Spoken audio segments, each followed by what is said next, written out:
with the Bhagavad Gita class. Today we're going to be looking at chapter 2, text 39. Krishna continuing to give reasons to Arjuna why he should fight. So I'm just going to go outside because it's a nice day out there. And then I'll come back and read from the computer screen. Jaya Radha Madhava Kunja Bihari Jai Radha Madhava Kunja Bihari Gopi Jana Vallabha Girivardhari Gopi Jana Vallabha Girivardhari Yashodanandana Braja Jana Ranjana Yashodanandana Braja Jana Ranjana Yamuna Tira Vanachari Yamuna Tira Vanachari Jai Radha Madhava Kunja Bihari Jai Shri Krishna Chaitanya Prabhu Nityananda Shri Advaita Gadadha Shivasadi Gaur Bhakta Vrinda Hare Krishna Krishna Krishna Hare Hare Hare Rama Rama Rama Hare Hare Hare Krishna Krishna Krishna Hare Hare Hare Rama Rama Rama Hare Hare Jayam Vishnupad Paramahamsa Paribrajikacharya Astotra Shadashi Matas Divine Grace A.C. Bhaktivedanta Swami Srila Prabhupada Ki Jai Anantakoti Vaishnavrinda Ki Jai Namacharya Srila Haridas Thakur Ki Jai Prem Skaho Shri Krishna Chaitanya Prabhu Nityananda Shri Advaita Gadadhar Shivasadi Gaur Bhaktivinoda Ki Jai Jai Shri Radha Krishna Gopinath Shamakun Radhakun Giri Goparan Ki Jai Shri Vrindavan Dham Ki Jai Navadvip Mahapur Dham Ki Jai Angamai Ki Jai Yamunamai Ki Jai Tulasi Devi Maharani Ki Jai Samaveta Bhaktivinoda Ki Jai. All glories to all the assembled devotees. All glories to all the assembled devotees. All glories to Sri Sri Guru and Sri Gauranga. All glories to Prabhupada. Om Namo Bhagavate Vasudevaya. Om Namo Bhagavate Vasudevaya. Om Namo Bhagavate Vasudevaya. So today we're reading from Srimad Bhagavad Gita as it is. Text, chapter 2, text 39.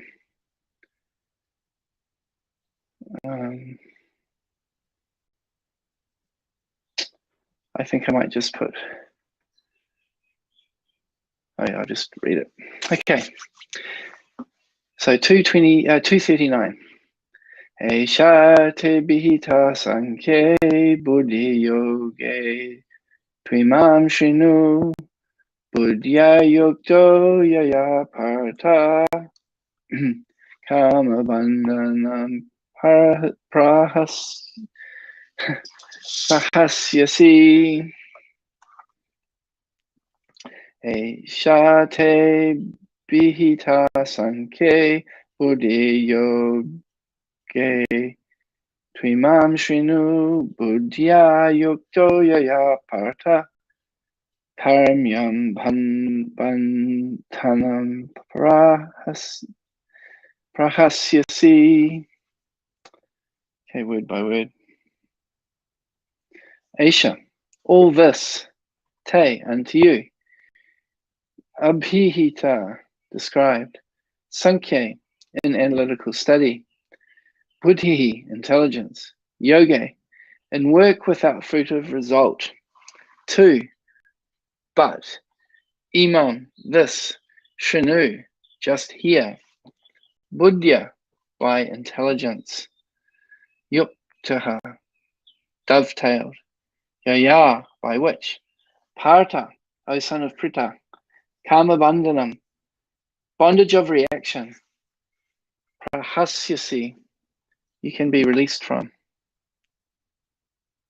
Translation. Thus far I have described this knowledge to you through analytical study. Now listen as I explain it in terms of working without fruitive results. O son of Pritha, when you act in such knowledge, you can free yourself from the bondage of works. Oops.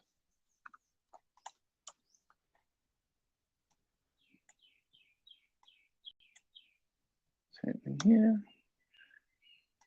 Trying to get it so I can read it easily. According to the Nirukti, or the Vedic dictionary, Sankhya means that which describes things in detail. And Sankhya refers to that philosophy which describes the real nature of the soul. And yoga involves controlling the senses.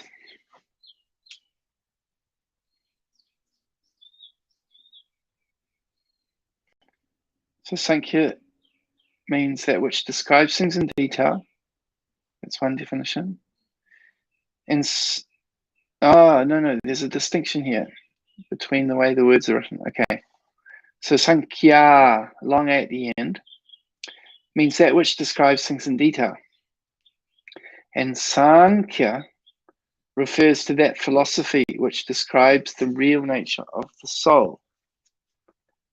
So this is the distinction here in this particular verse. Sankhya is given, Sankhya, in analytical study. So the first translation. Okay. Wait.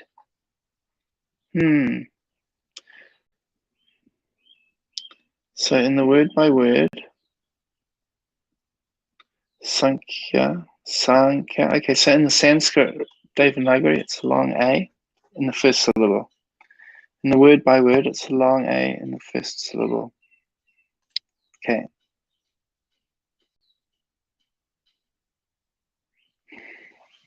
But in the translation, or in the purport, there's a distinction here, where the first definition, Sankhya, means that which describes things in detail, and Sankhya refers to the philosophy which describes the real nature of the soul. Okay. And yoga involves controlling the senses. Arjuna's proposal not to fight was based on sense gratification. Forgetting his prime duty, he wanted to cease fighting because he thought that by not killing his relatives and kinsmen, he would be happier than by enjoying the kingdom after conquering his cousins and brothers, the sons of Dhritarashtra. In both ways, the basic principles were for sense gratification. Happiness derived from conquering them and happiness derived by seeing kinsmen alive are both on the basis of personal sense gratification, even at the sacrifice of wisdom and duty. Krishna therefore wanted to explain to Arjuna that by killing the body of his grandfather, he would not be killing the soul proper. And he explained that all individual persons, including the Lord himself, are eternal individuals. They were individuals in the past, they are individuals in the present, and they will continue to remain individuals in the future. Because all of us are individuals in the present,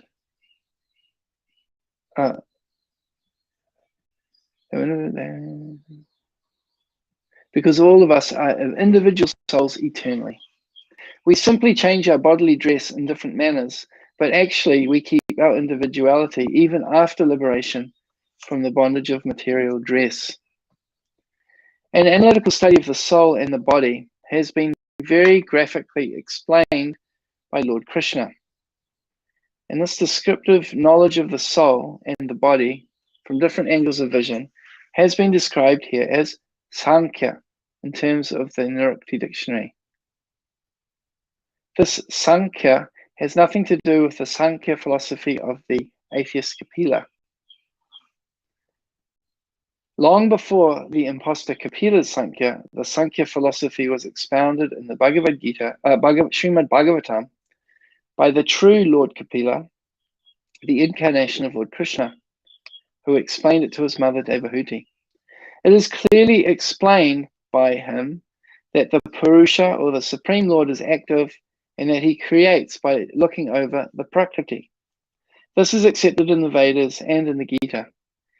The description in the Vedas indicates that the Lord glanced over the Prakriti, or nature, and impregnated it with atomic individual souls. All these individuals are working in the material world for sense gratification, and under the spell of material energy, they are thinking of being enjoyers. This mentality is dragged to the last point of liberation, when the living entity wants to become one with the Lord. This is the last snare of Maya, or sense gratificatory illusion, and it is only after many, many births of such sense gratificatory activities that a great soul surrenders unto Vasudev, Lord Krishna, thereby fulfilling the search after the ultimate truth.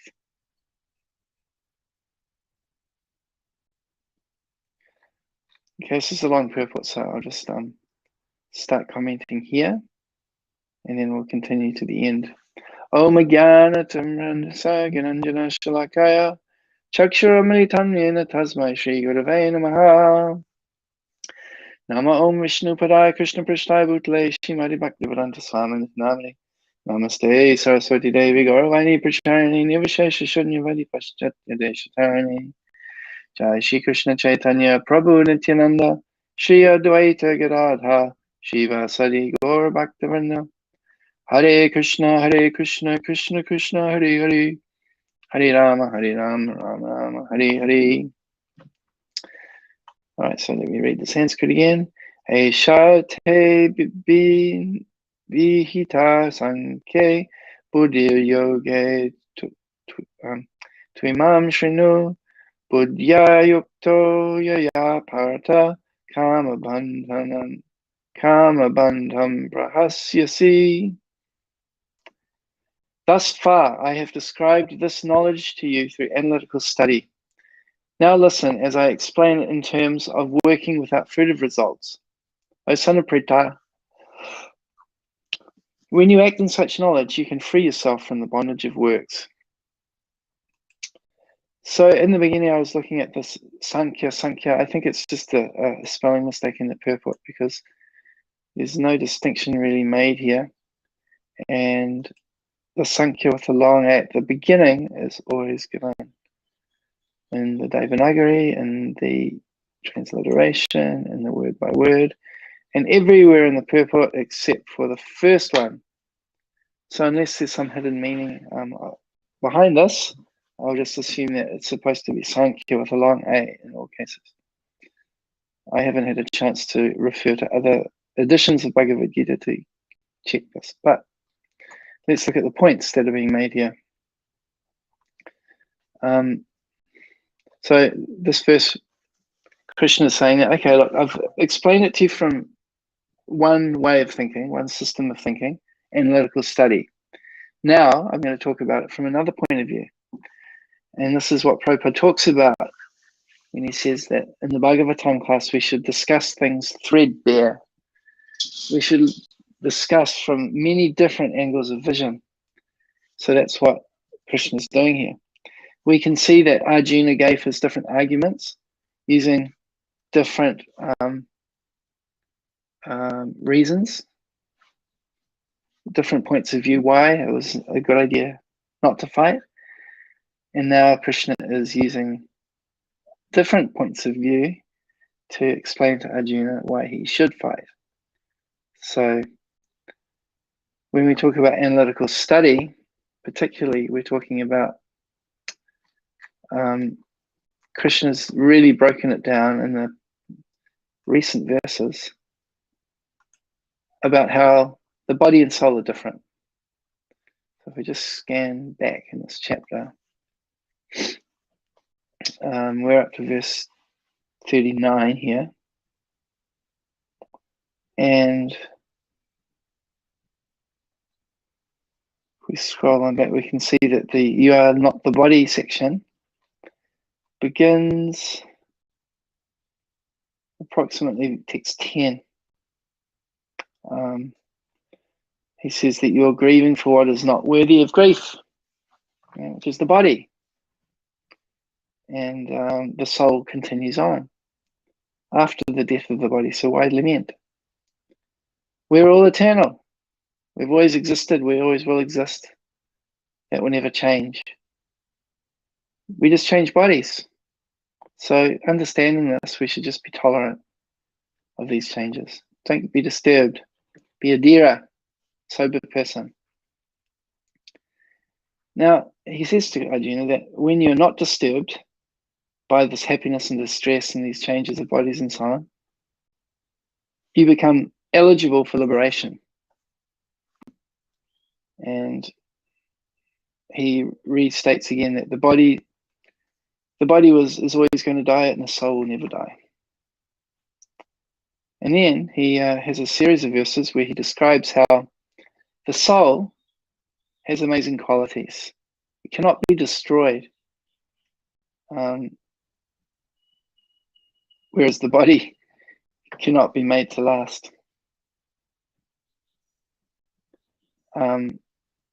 So the soul is... So when you know that the soul is eternal, you know that you can't kill anybody and nobody can kill you. And then, very interesting how Krishna is repeating himself. He's explained about how he changed bodies from youth to old age to death to the next body. And then he explains a few things about how the soul's eternal and can't be destroyed. And then he goes back again and says, just like changing clothes. So he's given one example, then he changed to one point, then he goes back again. He's talking about changing clothes, just like we change bodies. So he's kind of revisiting that perspective. And then he comes back again and says, the soul cannot be cut or burnt or withered by wind or moistened by water. It's unbreakable, etc., unchangeable, always the same. So he's sort of going backwards and forwards between these ideas. Really interesting how he approaches this. Anyway, so he goes through, and this is the Sankhya, analyzing in great detail and repeatedly the distinction between the body and the soul. And when you're born, you're definitely going to die, and when you die, you're certain to be born again. And so he keeps coming back to Arjuna, like, don't lament for the death of the people in this battle. Just do your duty. So yeah, he just goes on and on again. Verse after verse, like I'm down to verse 30 now, where he's just again repeating this idea that, the body comes into existence and it goes away. So why are you worried about it? Even if you don't believe in the soul, there's no reason to lament. He just keeps going on again and again. Text 30. He who dwells in the body can never be slain. Therefore, you need not grieve for anyone. So up until text 30, this is really the focus here. It's just this analysis. And, Krishna is just repeating verse after verse after verse. The soul can never be destroyed. The soul and the body are different. There's so much emphasis on this, verse after verse. And now in verse 31 through to verse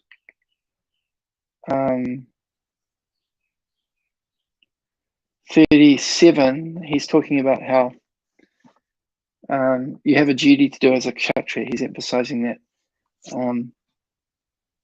You know, you're a kshatriya.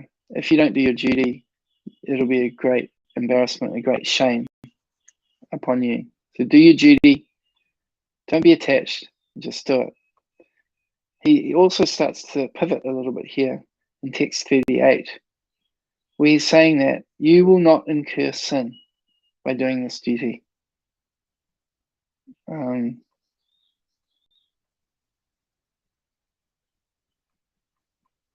And so he hasn't really talked about that so much until this point.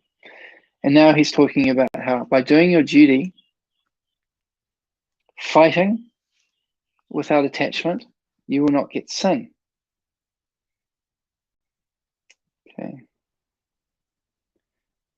So now this is the pivot. So Krishna's given a spoiler here. He's saying that, okay, until now I've explained that the body and the soul are different. The soul cannot be destroyed, but the body can. So you don't have to worry because the real person is not harmed. And then now he's touching on the next upcoming attraction in the next episode in this series. He's saying that do thou fight for the sake of fighting without considering happiness or distress, loss or gain, victory or defeat. And by so doing, you shall never incur sin. So there's 2 points that are coming out here that are related. Point number one, be detached. When you fight, you do it out of duty, and you don't worry about whether it makes you happy or sad, whether you win or lose, or whatever. You're doing it because it's your duty, and you need to do your duty regardless of the outcome. And the outcome of that, mentality, the second point is that you will never incur sin. So if you act in the detached way, just doing your duty, you will not get sin. So this is the preview to this upcoming section, and it's sort of like a teaser and an introduction and summary of the section to come. So having said that, now Arjuna in this verse, or sorry, Krishna in this verse, is explaining how he's making a shift. Up until verse 37, he was speaking from the analytical point of view, body and soul, what's eternal, what's temporary. Now he's saying that now I've explained it in that way, now I'm going to explain to you about fruit of work and the bondage of work, which he's already touched on in the verse before. He's given the whole conclusion already, that when you act without attachment, then you get free from the bondage of karma. And then he goes on to explain further about how to act in the way of detachment, to be focused and to have the right consciousness. So I won't go into all of that because that is a coming attraction. But let's just go back into Prabhupada's purport here and see how it's described here. So in this purport, Prabhupada's explaining how Arjuna's proposal is based on sense gratification. He also gave other reasons why he shouldn't fight. For example, we've discussed before about sinful reaction. Sinful reaction, destruction of the family, enjoyment and doubt. And I always forget, I never can quite make it to the full 5. But here the focus is on sense gratification. That Arjuna's, one of the points that he's highlighting is that, if I win the battle, what's the point? Because the people I want to enjoy it with are not here. And so he wants to enjoy the kingdom with his relatives, and then he also wants to conquer the kingdom. So either way he looks at it, he's thinking of it from the sense gratification point of view. So he's thinking that maybe if I just don't fight and just then at least my cousins and all that will still be around. Now, Christians already kicked this one out from one point of view by saying, look, if you don't fight, your relatives are not going to respect you. They're going to just think that you're a loser. So he's already given one black mark against that idea. But here, Krishna is about to go deeper. And he's already touched on it. That Arjuna's problem is that his goal is sense gratification rather than doing his duty. So Prabhupada says in the purport, the basic principles were for sense gratification. Happiness derived from conquering them and happiness derived by seeing kinsmen alive are both on the basis of personal gratification, sense gratification, even at a sacrifice of wisdom and duty. And Krishna has already explained the wisdom of knowing the difference between the body and soul and the duty of a Kshatriya in this situation. Krishna therefore wanted to explain to Arjuna that by killing the body of his grandfather, he would not be killing the soul proper. So this is the analytical study, explaining that we're all individual personalities eternally. And we won't change that. We simply change our body. So an analytical study of the soul and the body has been very graphically explained by Krishna. Very true. So this descriptive knowledge of the soul and the body from different angles of vision has been described here as Sankhya. And then Prabhupada's explaining how there's an atheist Kapila who is an imposter pretending to be Kapila Dev that we read about in the Bhagavatam. And just like the modern scientists, the focus is on analyzing all the material elements and trying to figure out how things are happening based on that. Whereas the original Kapila, the ultimate principle is that everything in this world is a reflection of the energy of the Supreme Personality of Godhead. As Gandhi is famous for saying, not a blade of grass moves without the will of the Lord. So this is the difference between the real Kapila and the imitation Kapila. That the real principle is that Krishna is behind everything. Whereas the atheist Kapila, he's trying to just find everything in matter and neglecting the spiritual aspect of life.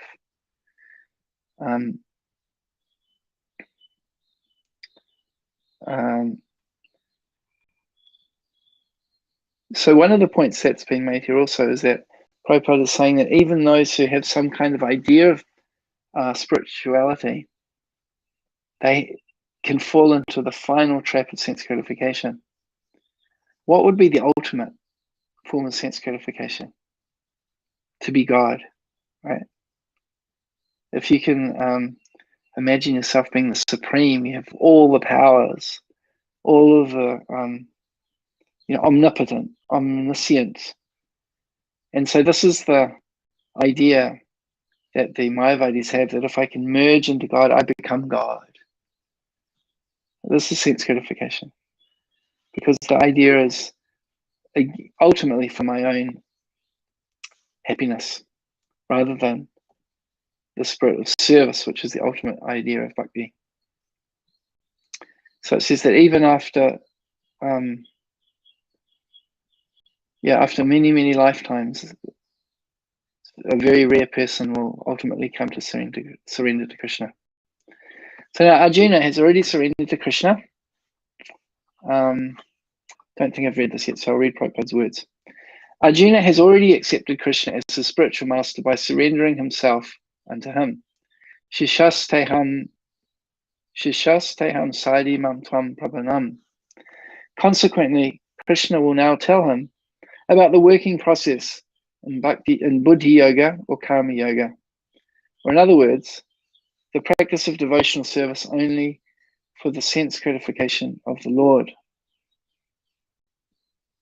This buddhi yoga is clearly explained in chapter 10, verse 10, as being direct communion with the Lord, who is sitting as Paramatma in everyone's heart. But such communion does not take place without devotional service. One who is therefore situated in devotional or transcendental loving service to the Lord, or in other words, in Krishna consciousness, attains to this stage of Buddha Yoga by the special grace of the Lord. The Lord says, therefore, that only to those who are always engaged in devotional service, out of transcendental love, does he award the pure knowledge of devotion and love. In that way, the devotee can reach him easily in the ever blissful kingdom of God. So he's referring to this verse from the Bhagavad Gita Chaturshloki. If I can just recall how it goes. Tesham satata yuktanam bhajatam pratipurvakam dadami buddhi yogantam yena mam upiyanti te. Tesham satata yuktanam. To those who are always engaged, bhajatam pratipurvakam, in serving me with devotion. And yoga. Dadami buddhi yogam tam. Dadami buddhi yogam tam. To them I give the buddhi, the intelligence by which they can come to me. So Prabhupada's explaining that in this chapter here. So what Krishna is explaining is that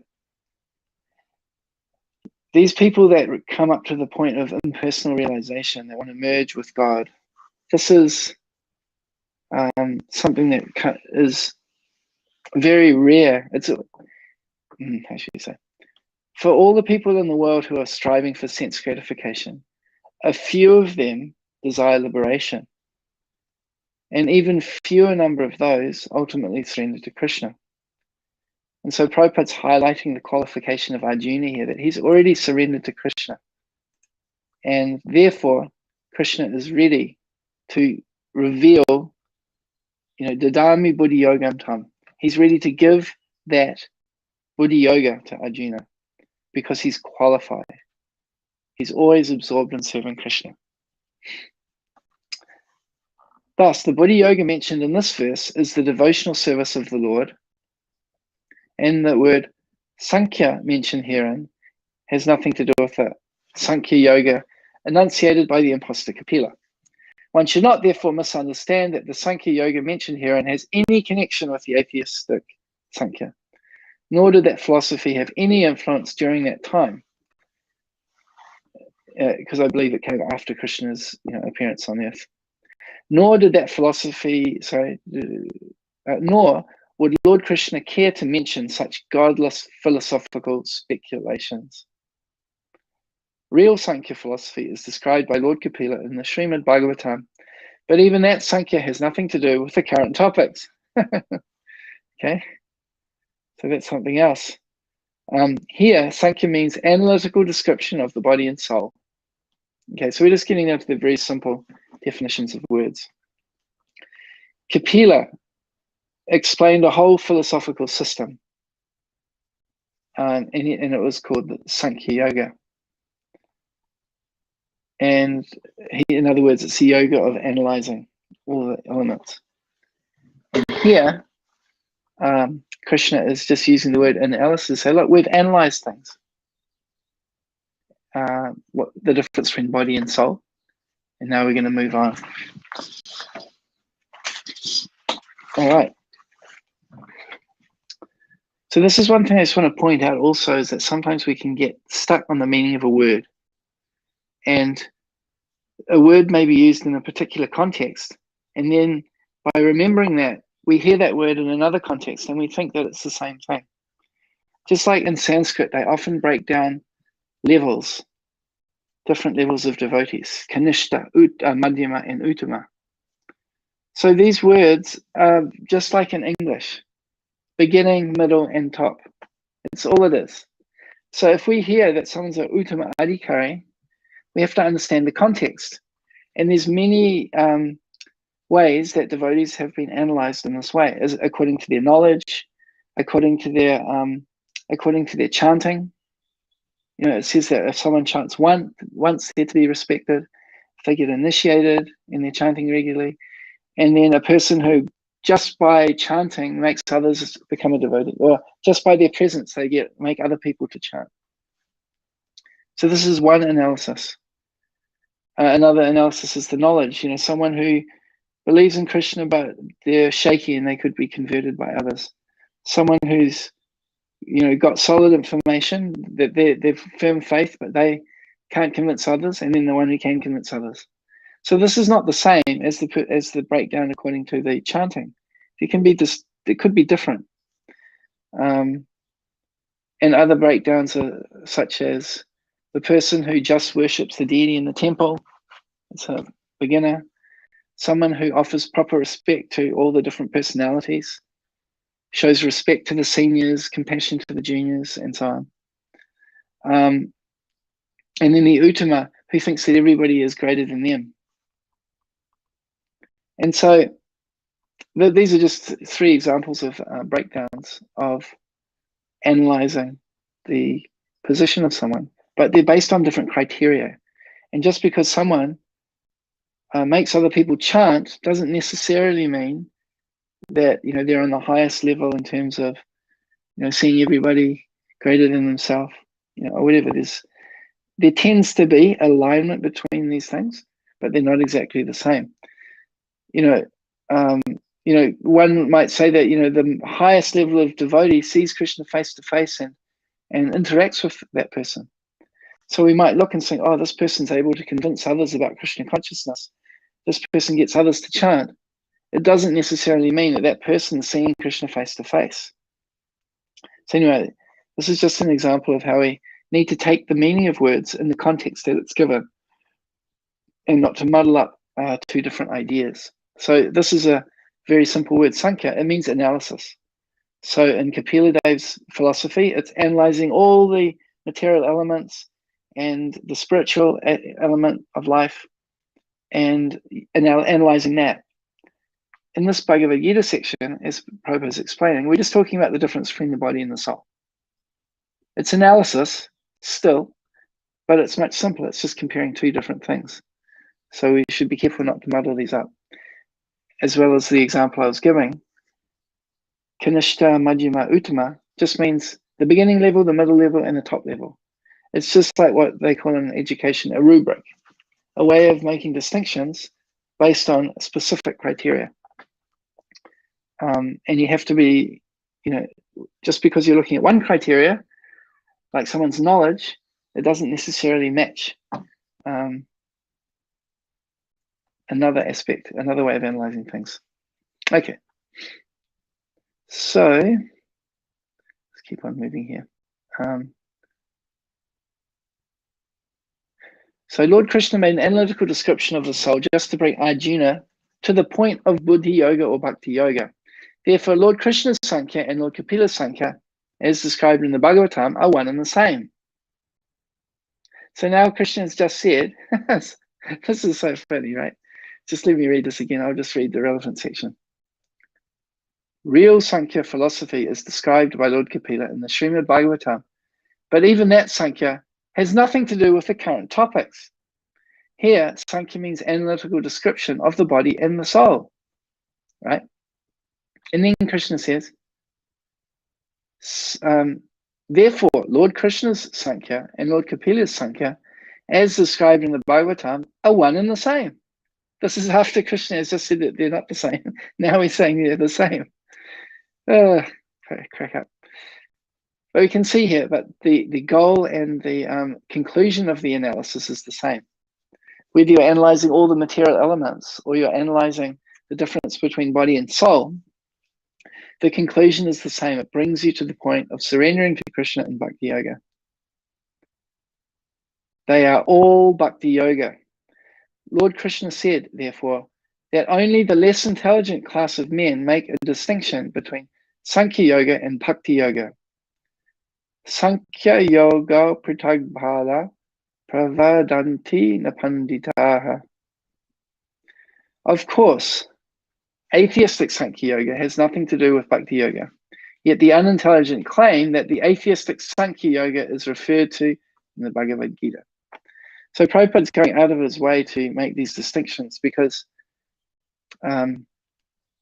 although we may not necessarily see these ourselves, particularly in the West, but these philosophies are around, and perhaps more prominently in India.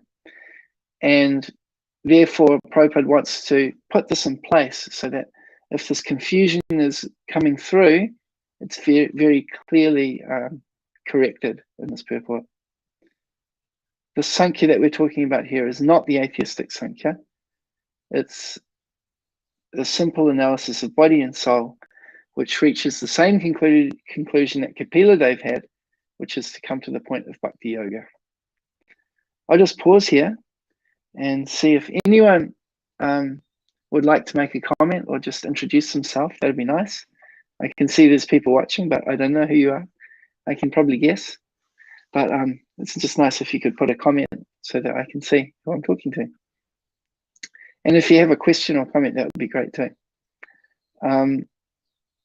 One should therefore understand that Buddha Yoga means to work in Krishna consciousness in the full bliss and knowledge of devotional service. All right, so now we're making the shift. We've been really talking a lot about Sankhya, as Krishna has in this chapter, difference between body and soul. Prabhupada's really emphasized that this is not atheistic Sankhya.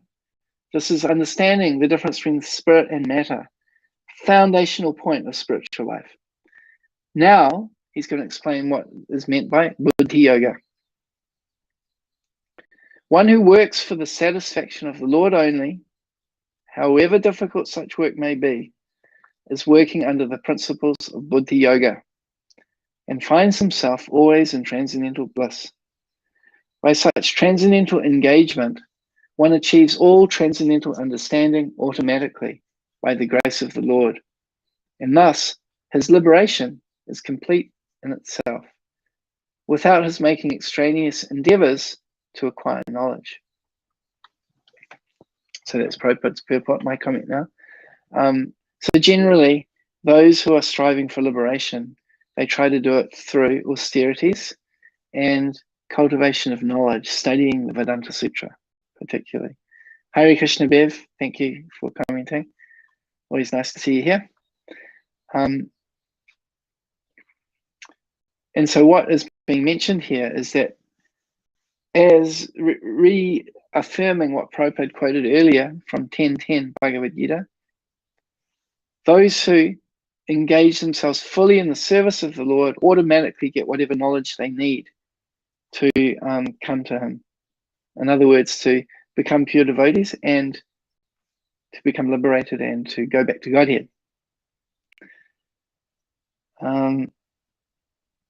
So someone becomes very happy by practicing this process, and they automatically get knowledge and liberation through this process. There is much difference between work in Krishna consciousness and work for fruitive results, especially in the matter of sense gratification for achieving results in terms of family or material happiness.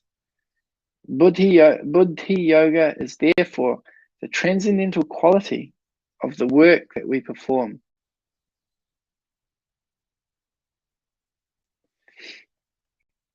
That last sentence is quite interesting. So it's interesting in this purport, Prabhupada's really spoken a lot about Sankhya. And I guess it's a way of summarizing what has gone before. And just as Krishna has described that I've been speaking about Sankhya, now I'm going to talk about Buddhi Yoga. I was talking about the analytical study, the comparison of body and soul, and now I'm going to start talking about how to work without attachment and show how that leads to liberation. So Prabhupada's emphasized the Sankhya aspect of it a lot in this purport, and he's just touching on the Buddhi Yoga aspect here, that by engaging in devotional service, automatically you get the knowledge and the liberation that others are striving for separately. There's no need for a separate endeavor for liberation, or to really analyze and cultivate knowledge. By engaging in devotional service, all these things have become revealed by the mercy of Krishna from within the heart. And then he's making a definition at the end here. There is much difference between work in Krishna consciousness and work for fruitive results. Okay, so this is the point that Krishna's made in the verse, and Prabhupada's repeating it here. And he doesn't really go on to define it. That's going to be coming in the next few verses.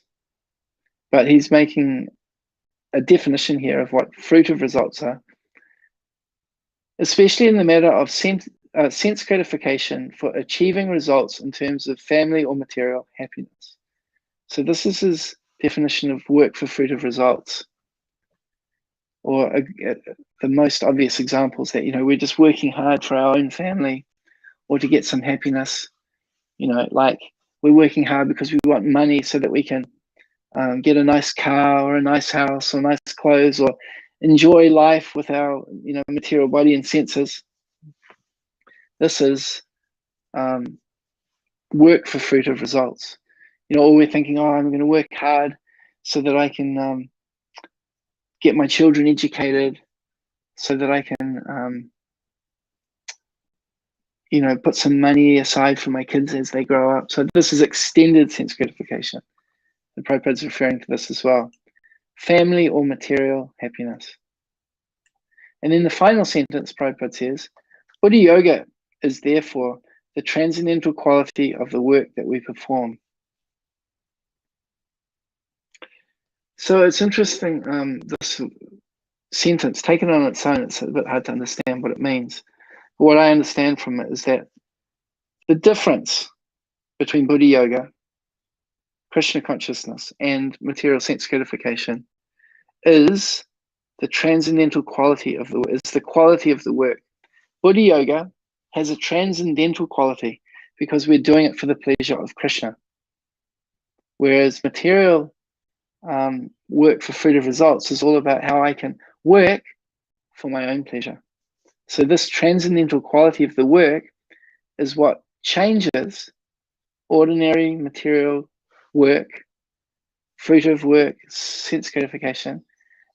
This desire to please Krishna rather than to please ourselves is what transforms that work into Buddha Yoga or Bhakti Yoga or Christian consciousness, devotional service.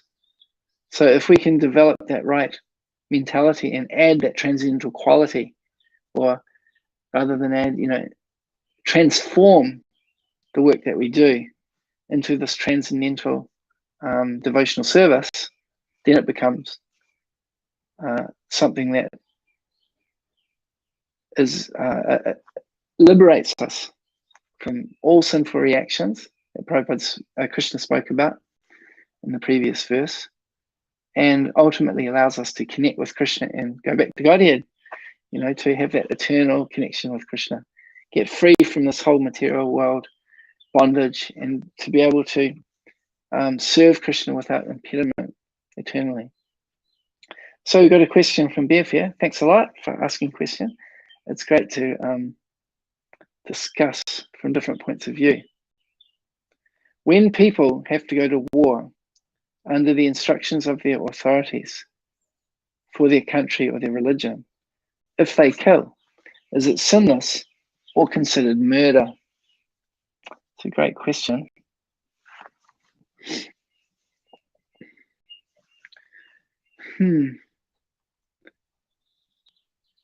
So if I just go back to the texts themselves, we'll see what is mentioned here. Considering your specific duty as a Kshatriya, you should know that there's no better engagement for you than fighting on religious principles, and so there is no need for hesitation. Happy are the Kshatriyas to whom such fighting opportunities come unsought, opening for them the doors of the heavenly kingdoms.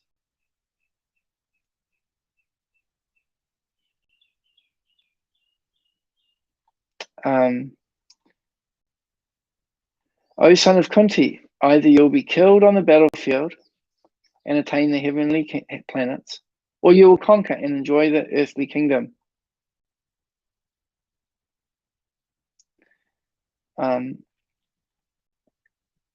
Do thou fight for the sake of fighting without considering happiness or distress, loss or gain, victory or defeat, and by so doing, you shall never incur sin. So, this is what's described, that when a kshatriya fights on religious principles, all of these things are true. Now the question is, these soldiers who are going to war because their authorities have told them to, for their country or their religion or whatever, are they really fighting on true religious principles? That is the question.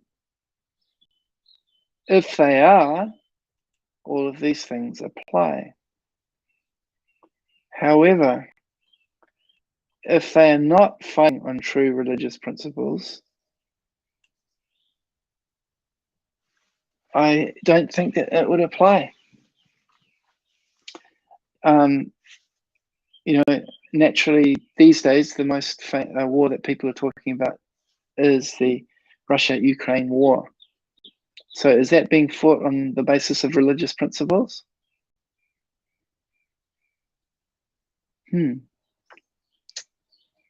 I don't really think so, but I might be wrong.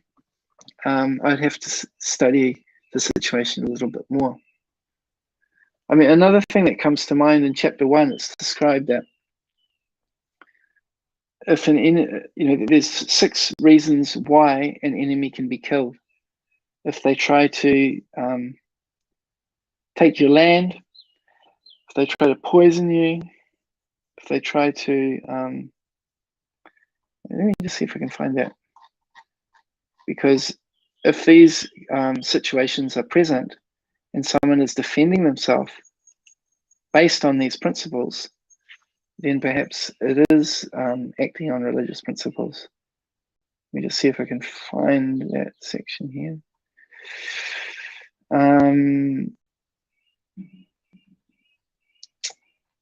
Sin will overcome us. I think this is the verse. Aggressors, yes. Okay, so these are the 6 kinds of people. A poison giver, one who sets fire to their house, one who attacks with deadly weapons, one who plunders riches, one who occupies another's land, and one who kidnaps a wife. So you could argue that if an enemy from another country is engaging in any of these activities, you could be justified in defending yourself according to this, because it says here that such aggressors are at once to be killed, and no sin is incurred by killing such aggressors. Such killing of aggressors is quite befitting any ordinary man. And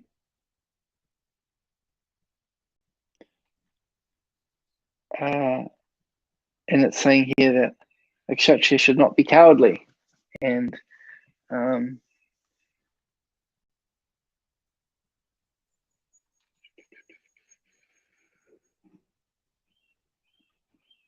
yeah, so these questions are not so black and white, but it's something to consider. Are the principles that these wars are being fought on, are they religious principles? I mean, in the bigger picture, the way I look at these particular wars, just like the one in China and Taiwan, and the Russia-Ukraine war, is that the poor people of these countries, no doubt due to some unfortunate karma, are being used as pawns for some the goal of the leaders. And just like when you play chess, you've got these different chess players and you sacrifice a pawn to protect the king and the queen and things like that. So in the same way, these leaders of these countries with their different motivations are not afraid to sacrifice human life to get what they want. Just like in the Ukraine, the situation is that for many years, there's been a couple of states that wanted to become independent of Ukraine, and the Ukrainian government didn't approve of that. They considered that those people were stealing the land of the Ukrainian people, and therefore they were attacking these people. Within their own country, they had a civil war happening. And then when Russia stepped into the picture, then you've got the situation of Russia invading Ukraine. And all along with this, you've got the NATO providing the weapons and supporting the fighting of the Ukrainians against the Russians. And throughout this whole situation, there's just so much loss of life. Naturally, nothing happens by accident. There's ultimately karma behind why all these things are happening. And there's so many things going on behind the scenes. We see the cartoon version of these wars, but everything that's happening there is happening for a reason. Just like when Russia invaded Ukraine, then there was these economic sanctions put on Russia. Because of that, Russia cut off the fuel supply to the other countries. And so what was meant to hurt Russia ended up actually hurting the other countries. So they're basically hurting themselves. But this is all part of, the overall global plan that, whether it's Putin or whether it's Zelensky, these are puppets that are controlled by another level of powerful people. Prabhupada describes that there's a few families that control the world that are basically rakshasas. They don't care for human life. So they arrange for these wars to engineer situations that pushes on their agenda. So when people are lacking in fuel, lacking in food, they become very vulnerable to be more controlled. The government will say, oh, look, you'll have to depend on us to give you everything that you need. And therefore, the people become more and more dependent, on the governments and so on. So there's many different aspects to all of these things, and many things behind the scenes that we don't see. But it is a very interesting question. If someone's in the army and they're following their orders of their military commander, most likely they'll be somewhat innocent people. They don't understand, all the things going on behind the scenes. In fact, probably their commanders and so on don't even understand the behind the scenes things either. So if, as you would say, in good faith, they're acting in the armed forces, following their authority, is that considered following religious principles? I'm not really sure. I know I wouldn't want to be involved in it because, ultimately we're not, it's kind of like if there's a fight between gangsters, between two gangs, and one, senior person in your gang says, oh, you have to go and kill that person. Does that make it religious? No, I wouldn't think so. So this fighting between countries these days, I don't see it as religious wars. Even wars that are so-called in the name of religion, as jihad or whatever, I don't see that that's really religious wars either.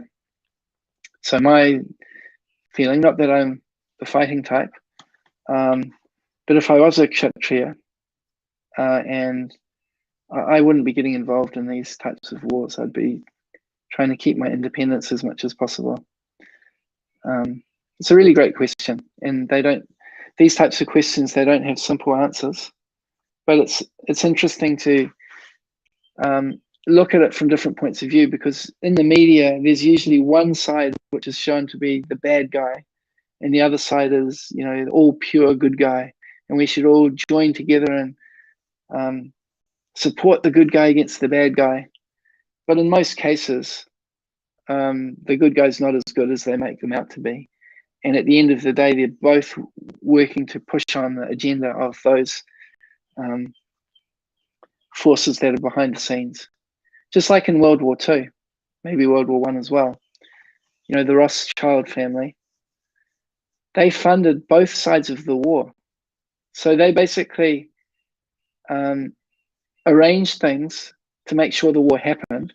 And then they sold weapons to the Nazis and to the Allies. And so they couldn't lose. It was a win-win arrangement for them. This is how they were able to make so much money, unfortunately, at the expense of many human lives. But once again, that's a higher level than we can see. But of course, even beyond that is the level of karma. There's a reason why all these things are happening, not just because of these hidden forces that are conspiring behind the scenes, but because this law of karma is in place, which is needs to, the reactions for people's actions have to come through, and this is how it often happens, through wars or natural disasters, or whatever it might be. So the demons are making their plans to do this and that, and they think, yeah, I'm in control. But they're also just the puppets of the modes of material nature and the law of karma. And ultimately, Krishna has his plan behind everything. And at the moment, we're going through a dark period where, there's a lot of death and destruction and war, and economically, things are looking very grim. But Prabhupada said that it's needed for us to go through this dark period, just like it's needed to go through winter before spring comes up. And this is the encouragement that Prabhupada's given. Just keep promoting the chanting of Hare Krishna in the Sankirtan movement, because when this dark period passes away, it's time for the reawakening of the golden age of Lord Chaitanya. So I'll just go back to the verse for today and just quickly summarize. Thus far, I have described this knowledge to you through analytical study. Now listen as I explain it in terms of working without fruitive results. O son of Prito, when you act in such knowledge, you can free yourself from the bondage of works. So first of all, in spiritual life, we need to understand that we're not the body, we're the spirit soul. And the actions that we do should be based on that understanding, that we're eternal spiritual beings and eternal servants of Krishna. So with that understanding that we're a spirit soul, how should we act? We should do everything for the pleasure of Krishna. And by doing that, that will give us the real happiness beyond just sense gratification. And it'll allow us to know Krishna and get to be with Krishna for eternity. And this will be described further in the next verses, how to act with detachment so that we can develop this pure love for Krishna. So I'll end here. Thank you, Bev, for such an interesting question. I hope the things I said were helpful.